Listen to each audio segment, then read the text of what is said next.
Masechet Avoda Zara Daf Nun. We begin the fourth perek. Rabbi Ishmael Omer Shalosh Avanim Zo Besad Markulis Asurot Ushtayim Mutarot. Rabbi Ishmael says that if you find three stones right next to each other, and those three stones themselves are next to an idol of Mercury, then the three stones are prohibited. But if there is only two stones next to each other near a statue of Mercury, then those two are permitted. Hachamim omrim shenirot imo asurot v'she'en nirot imo mutarot. Hachamim say it doesn't matter if it's two or three. Rather, what's important is it adjacent to Mercury, and it seems like it came from Mercury, it's pieces that fell off of it, then they are prohibited. But if they are not adjacent to it, then they are permitted, and it's not the number that counts, two or three, but rather how close they are. So we have to explain something about Mercury and how it was worshipped. And so for that, we can look at this Wikipedia article for Cairns. It's spelled Cairn, Cairn. And we find these piles of rocks in all different places around the world. And here is one and another. And so these were monuments of various kinds, and sometimes they were used as boundary markers, but sometimes they also had religious significance.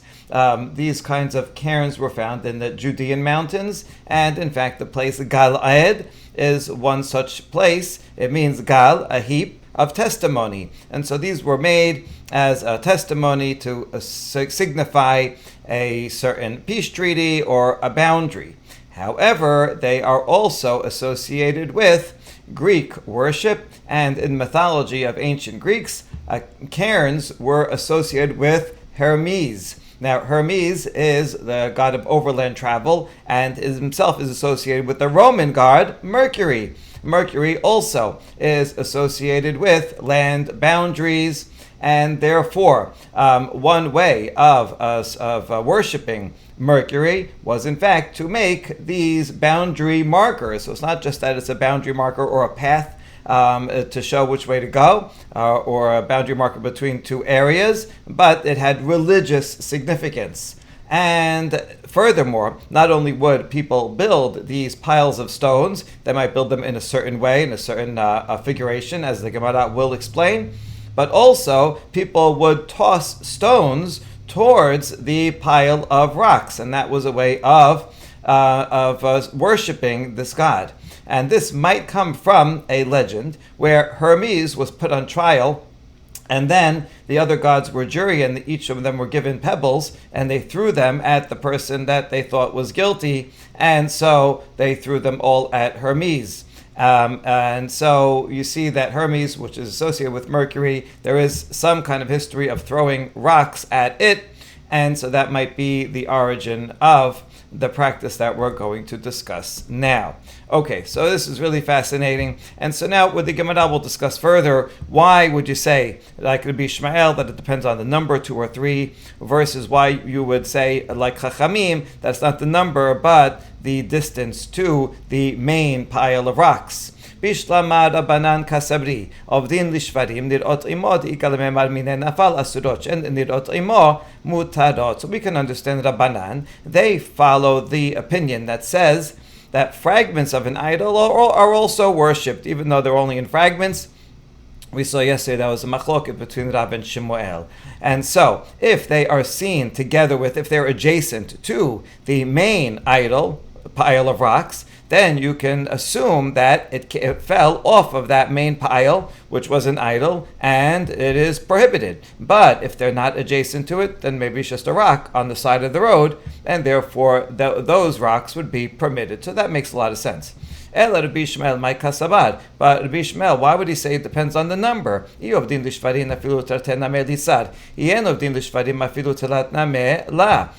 he thinks that idolaters worship pieces of an idol, then even two should be prohibited. And if idolaters do not worship pieces of an idol, because they say, look, it couldn't hold itself together, it's not going to protect us either. So then even 3 should be permitted. Why does it matter the number? Amar Rav Yitzchak bar Yosef Amar Rabbi Yochanan biyadua shenashru mimenu direi hakol asurot. So Rabbi Yochanan explains, if you know for sure that this certain rock came from the main pile of rocks, that's the idol, then everybody would agree that that rock is prohibited. Even Rabbi Ishmael would agree.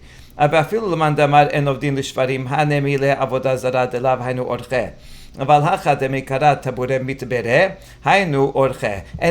the opinion that generally says that idolaters do not worship fragments that broke off an idol, that's only other idols where that's not the way of worship. Like if you have a regular statue that looks like a human being and then a limb falls off, and so one opinion will say, no, they're not, that people don't worship just a piece of an idol that fell off. But even that opinion would agree that in the case of Mercury, where stones are thrown onto the pile, and so it's made up of broken stones from the beginning. That was the whole thing. The whole idol was never one piece of marble or stone. It's made up of pieces. And so therefore, when it comes to Mercury, which itself is a pile of stones, even the pieces definitely are worship, because that's the normal way of worship.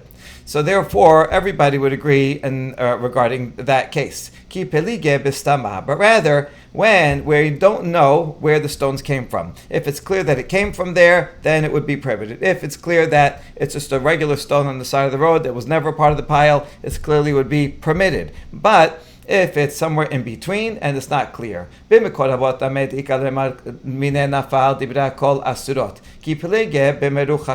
close by, then where you can assume that it came from the pile, everybody would agree that whatever is close by is prohibited. And it won't matter the number. Even Rabbi Ishmael would agree that even 1 or 2.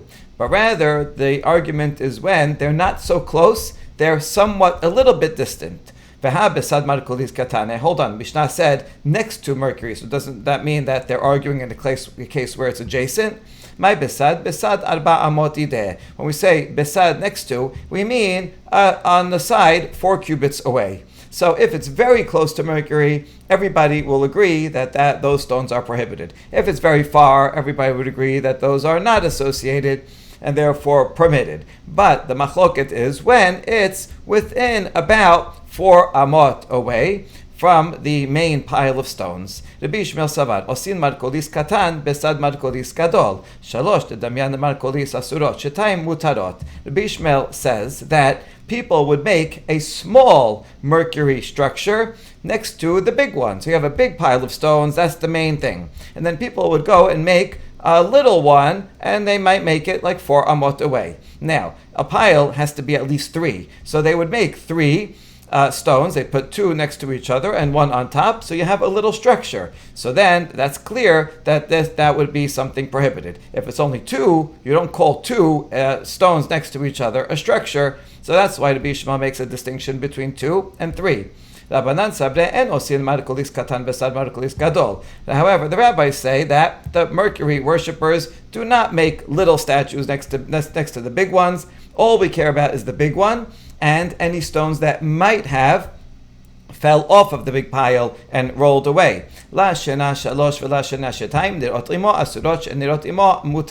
therefore, it doesn't matter the number if it's 3 or 2, because Rabbanan don't care if it's a structure in and of itself or not, but rather if it's next to it, then it's prohibited. If it's not next to it, it's permitted, because all Rabbanan wants to know is, did it come from the main structure or not? Amar Mor, biyadua shenashru mimenu dibra kol asurot. Now Rabbi Yochanan just now said that if you know for sure that this stone came from the big pile that dedicated to Mercury, then everybody would agree that that stone is prohibited. It's a piece of it, and everybody would agree in the case of Mercury, even a piece of the larger pile is worshipped on its own and therefore prohibited. Urminhi, but we have a contradiction from a baraita.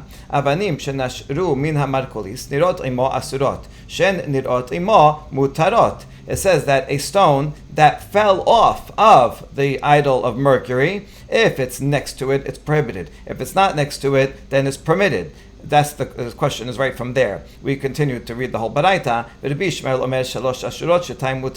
Bishmael says it depends. If it's 3, it's prohibited. If it's 2, it's permitted. But here's the problem. Here it says even if you know that the stone fell off of Mercury, but if it's far away, then it's okay. That contradicts Rabbi Yochanan, who said if you know that it came off of the big pile, then everybody agrees it's prohibited. Amar Rava, la tema shenashru ela ema shenimseu. Rava says you have the wrong version of the Baraita. Don't read the word nashru, which says that it definitely fell off of the big idol. No, then for sure it would be prohibited. But erase that word. Instead read nimseu, stones that are found near markolis. Then depends. If it's very close, then it's prohibited. If it's not close, then it's permitted. V'savar Rabbi Yishmael shetayim mutarot v'atanya. Rabbi Yishmael omer shetayim b'tfisa lo asurot. Shalosh afilu meruchakot asurot. Now, does Rabbi Yishmael really think that 2 stones are permitted? We have a Baraita that contradicts it, where Rabbi Yishmael himself says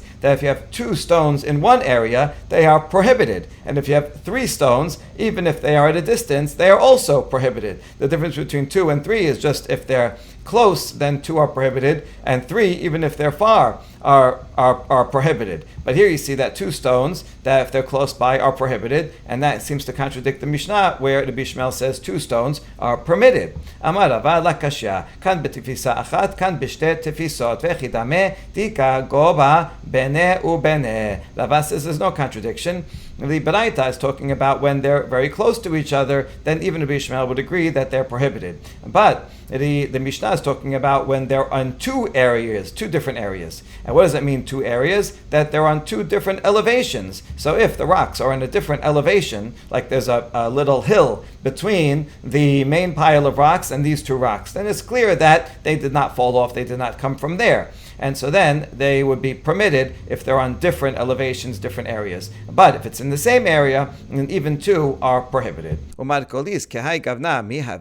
now we ask, is Mercury worshipped just by having 2 stones that are near each other? It's not called a structure. Why would that be prohibited? We have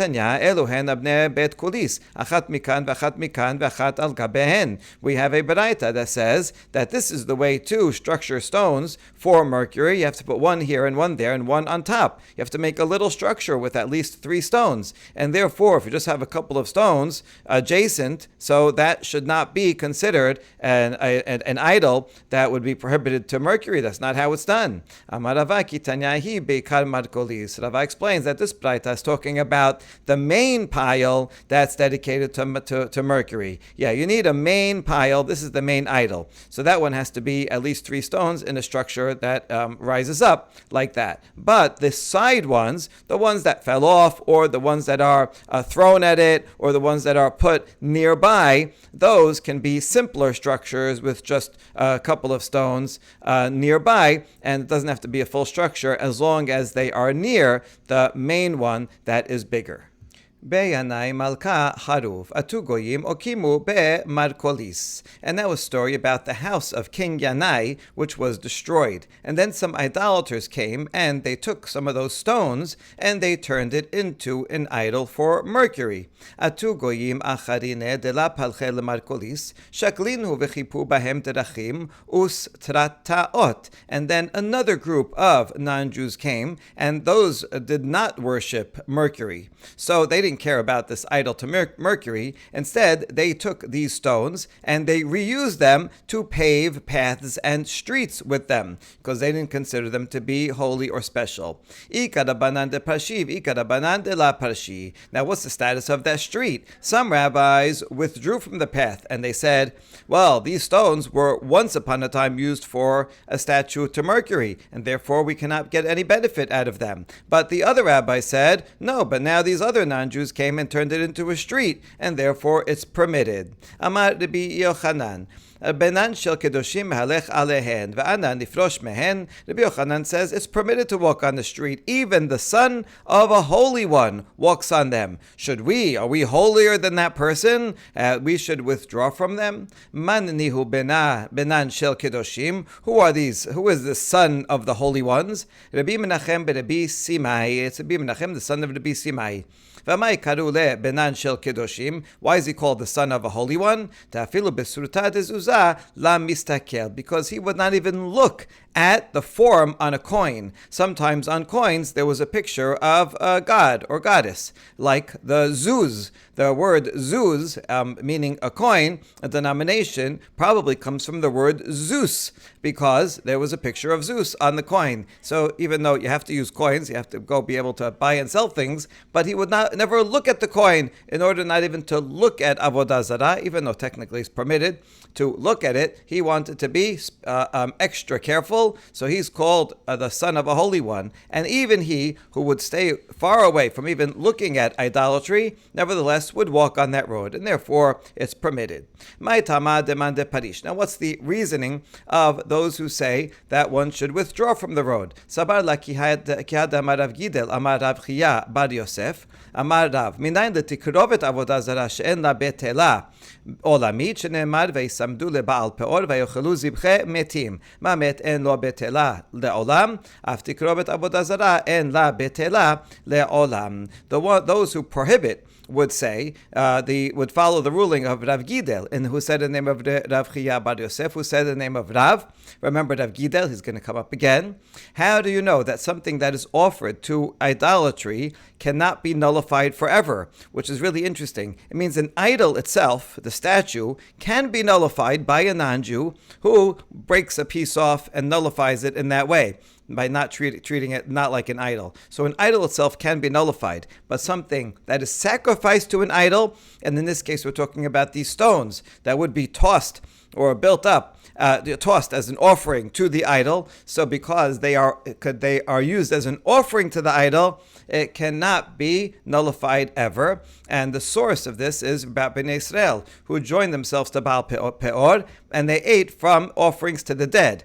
So it's comparing an offering to idolatry to an offering to the dead. It was really an offering to idolatry, but it calls it the dead in order to teach me, just like a corpse is never nullified, a corpse is always a corpse, always going to have tumah of a corpse. It doesn't matter how long after, you cannot, even if you break it, no matter what you do, it's always going to be a dead body. So too, a sacrifice offered to an idol is never nullified. There's nothing you could do about it. And therefore, these stones, even though other non-Jews themselves took them and desecrated them and reused them to step on, nevertheless, they are not nullified, and therefore, this road is prohibited. And those who did not withdraw from the road but walked on the road, they said, when is this true that a sacrifice to an idol is prohibited forever? Only if it's a kind of thing that also you would find sacrificed in our Bet HaMikdash. So if it's an animal or a meal offering or incense, or any of those things that are done in the Bet HaMikdash, their counterpart, if to idolatry, will never be permitted. But stones, we don't offer stones in the Bet HaMikdash to Hashem, and therefore we don't have this restriction regarding stones, and therefore the stones themselves can be canceled, and even if they're part of the idol, an idol can be nullified. So these next non-Jews that came and used them for pavement stones, they nullified them, no problem. Amar Rav Yosef bar Abba, Ikla Rabba bar Yirmiyah le'atrin, V'ata ve'aite matnita bideh. Rav Yosef bar Abba said that Rabba bar Yirmiyah once came to our town, and he brought a baraita with him. There are many baraitot that not everybody knew, that they were remembered and known, Tanaitic statements that were transmitted in some places, and then when people would travel, they would say, have any learning, and they would learn together, and he brought a baraita that we didn't know before. Goy shehebi abanim min hamarkulis v'chipa behen derachim v'terteot mutarot. If a non-Jew brings stones that once were part of Mercury, and he took them and paved paths and theaters with them, here it says tarteot, which sounds like theaters. We're going to see in a second the parallel says streets. Anyway, he reuses them. They are permitted. Yisrael shevi avanim min hamarkulis v'chipa behen derachim ustrateot asurot. But if a Jew brings stones from an idol to Mercury and he paves them into paths and streets, strateot is just one letter off from tarteot, but here strateot is like the English word street, comes from here, strateot. I think that makes more sense. Say paths and streets that you'd use stones to pave with. and those are prohibited. So it makes a difference if a non-Jew does it, so the non-Jew can nullify it, but the Jew who reuses it cannot nullify it. Velet nagar vela bar nagar di farkinaha. And Rav Yosef bar Abba says, although he brought this baraita, we cannot figure out the meaning of this baraita. There is not a carpenter nor the son of a carpenter who can resolve this. He was using a carpenter as an analogy to a scholar. No scholar nor the son of a scholar that can explain why this ruling is correct. Amar Rav Sheshet, Ana la nagar ve'ana la nagar ana ve'la bar nagar ana ufarik nale my kushale de Rav Gidel ba'ina ka'ayin penim ve'lekar. Rav Sheshet says, listen, I am not a carpenter, I'm not the son of a carpenter, meaning I'm not a great scholar, I'm not the son of a great scholar, but I can figure out the difficulty of that you have. What difficulty did you have? Why did you think it's so difficult? See, it's not difficult to explain why there's a difference between a Jew and a non-Jew. That way, halacha, we know already that if you have an idol, a Jew cannot nullify it, but a non-Jew can nullify it. So that part of it is not the difficulty. So what's your difficulty? It must be that your difficulty is the ruling of Rav Gidel, what I told you to remember from before, that Rav Gidel said that once something, here it is sacrificed to an idol, then it cannot be nullified ever. And therefore, that's the question. These things were thrown to Mercury, the sacrifice to Mercury, these stones, and therefore they should not be able to be nullified forever. So even the non-Jew who paves streets with it should be prohibited. That's your big question. Well, I have a solution that we can follow the opinion that says that something is only prohibited forever if there's a counterpart in the Bet HaMikdash worship. But there's no counterpart for Bet HaMikdash worship regarding stones, and that's why if a non-Jew nullifies it, then it is permitted. We next go on a tangent with another baraita that was brought from far away and that nobody could figure out what it means. And we use the same language regarding carpenters. Amar Rav Yosef bar Abba, Ikla Rabba bar Yirmiyah le'atrin, ve'ata והייתם מתניתה בידי, מתליעין ומזהמין בשביעית, ואין מתליעין ומזהמין במועד. Rav Yosef bar Abba said that Rabba bar Yirmiyah came to our town and he brought a baraita with him. And the baraita teaches that one is allowed to remove worms from a tree. If a tree has these worms, if you leave them there, it will destroy the tree. So they use the tool to remove the worms in order to protect the tree, preserve it from getting worse. And also, one is allowed to put manure in a cut in the tree. And again, this is not improving the tree, but rather making sure that the tree will not get worse. So it's preserving it. So therefore, these two things are permitted during a Shavuot year. During a Shavuot year, you can't do things that will enhance the tree and make it grow better, but you can do things to preserve it from getting worse. However, chol hamoed, one is not permitted to do either of these things, removing worms or putting manure. Chol hamoed, although you can do some melachot that you need to do on the moed itself, you can go on a trip and travel and things that you're benefiting on the chol hamoed itself, but otherwise, generally, melacha is prohibited, similar to melacha on Yom Tov. And so one cannot do this work on Chol HaMoed. Gemara will explain further. Kan vekan en megazemin. The baraita continues and says, both in the Shavuot year and on Chol HaMoed, one is not allowed to prune the tree. That's for sure. Doing work on Chol HaMoed, and it's also improving the tree because it'll grow better when you prune it, so that's not allowed on Shavuot. V'sachin shemen legizum ben b'moed ben b'Shavuot. But you can smear oil on the pruned tree because that oil will prevent it from becoming damaged. So that's permitted during the Shavuot year. It's only preserving it, and it's also permitted during Chol HaMoed. It's not considered a melacha.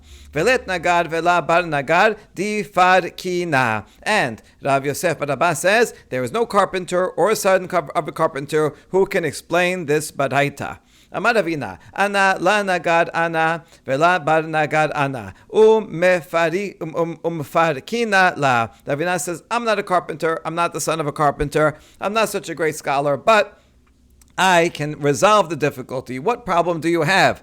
I will explain all the problems to you. My kashyaleh. What does he have a problem with? Maybe he's troubled about why should there be a difference between Chol HaMoed and Shavi'it laws. Is that his question? Mai shana Shavi'it eshareh, or mai shana moed asur? How come the first two things of deworming it and putting manure on cracks, how come those things are permitted in the Shavi'it year, but prohibited on Chol HaMoed? Midameh, Shavi'it melacha hasaracha mana. Tircha, shareh. Moed, afilu tircha, nameh asur. Are these two things similar at all? Shavi'it, you can't do agricultural work, and that is going to benefit the tree. So that's what's prohibited, but exertion is permitted. And therefore these things are not agricultural work that are enhancing the tree. It's only preserving the tree from getting worse. So therefore that's permitted, even though it takes a lot of exertion. It's a lot of work to sit there with that tool and taking out the worms. But Shavi'it, you're allowed to exert yourself. You just can't do agriculturally enhancing work. So this is permitted during Shavi'it. But during Chol HaMoed, you can't exert yourself and do hard work. And this is definitely hard work to fill up all the cracks and take out all the worms. So that's easy to explain that part of the Baraita. Maybe what your question is, how come there's a difference between placing manure between the cracks and pruning? How come one's allowed and one's not? Ma'ishana zihum deshare or ma'ishana gizum deasur. How come putting manure is permitted, but pruning is prohibited? Midameh, are these things similar? Zihum okume ilana veshare, gizum abruye ilana ve'asur. Putting manure between the cracks, that's preserving the tree so that it won't get worse. You're permitted to do that during Shavi'it. But pruning a tree is going to make it healthier, enhancing the tree, and that's prohibited. So that's easy to explain. Maybe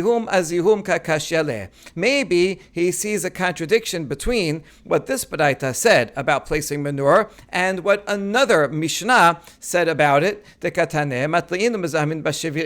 learned in this Baraita that he brought that one is permitted to remove worms and to place manure in cracks on Shavi'it. Urminhi, here's the problem. There's a Mishnah in Masechet Shavi'it that says, Mezahamin et hanetiot vekorchin otan vekotmin otan veosin lahen batim umashkim otam ad Rosh Hashanah. Ad Rosh Hashanah in b'Shavi'it la. The Mishnah teaches that you can place manure on saplings and bind their branches so that they grow upright, and lop off their tops so that they grow better, and make shelters for them as a shield for the sun. And you can water them. You can do all that until Rosh Hashanah of this. I mean, you can do it during the 6th year until Rosh Hashanah. But then, once Rosh Hashanah passes, then you're not allowed to do it. So that means only in the 6th year you can do it. In the 7th year, you're not allowed to do these things. And one of them is placing manure. And so that you're not allowed to do that. So we have a contradiction. How the Mishnah says it's not allowed. The Baraita said it is allowed in the Shavi'it year. Maybe that was his problem. But we have an answer in accordance with the principle that Rav Ukba bar Chama said. Rav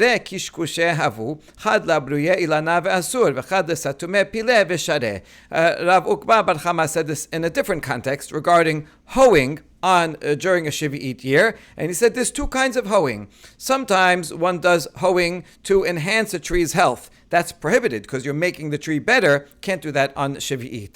But sometimes you're hoeing to close up cracks in the ground, and that is permitted because you're just preventing it from getting worse, and that's permitted. So just like there's two types of hoeing, we can apply the same principle here. There's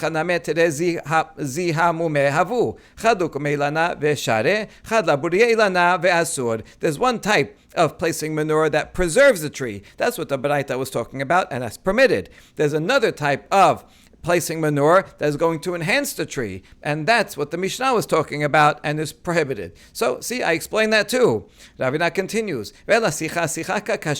Maybe he's worried about a contradiction between this Baraita and the Mishnah that talking about smearing oil. The katane sachin shemen lagizum ben b'moed ben b'shavi'it. The Baraita taught that you're allowed to smear oil on the place where you pruned, and you can do that on the Shavi'it year and also during Chol HaMoed. What mean here? A contradiction from a Mishnah Shavi'it. Sachin et ha'pagin u'menakebin u'mefatemin otan ad Rosh Hashanah in b'Shavi'it la. The Mishnah teaches that during the 6th year before Rosh Hashanah, before the Shemitah year starts, you're allowed to smear oil on unripe figs, that the oil will make it ripen faster, and you can even pierce the fig and fill in the fig with oil, because that also will help it to ripen faster.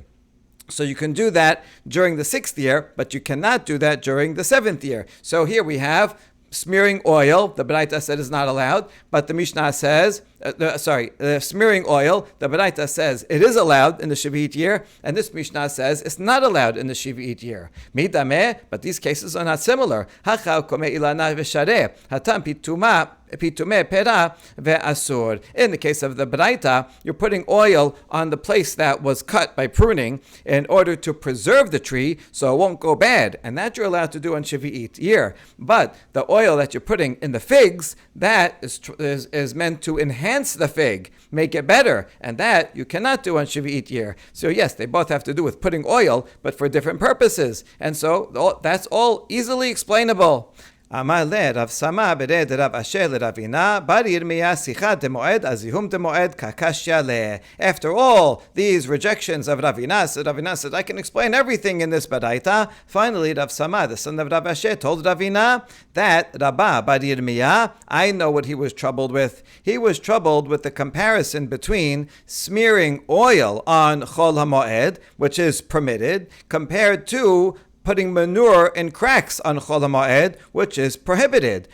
That was his question. Mikti hai okomeh v'hai okomeh. Maishena hai de shareh, maishena hai de asur. Both of them are meant to preserve the tree and not to enhance the tree. So how come one of these, smearing oil, is permitted and the other one, putting manure in the cracks, is prohibited? That was his question. Hainu dekamar le let nagar vela bar nagar di farkina. And that's why the Bar Yirmiyah said there's no carpenter nor a son of a carpenter who can resolve this issue. Baruch Adonai le'olam. Amen ve'amen.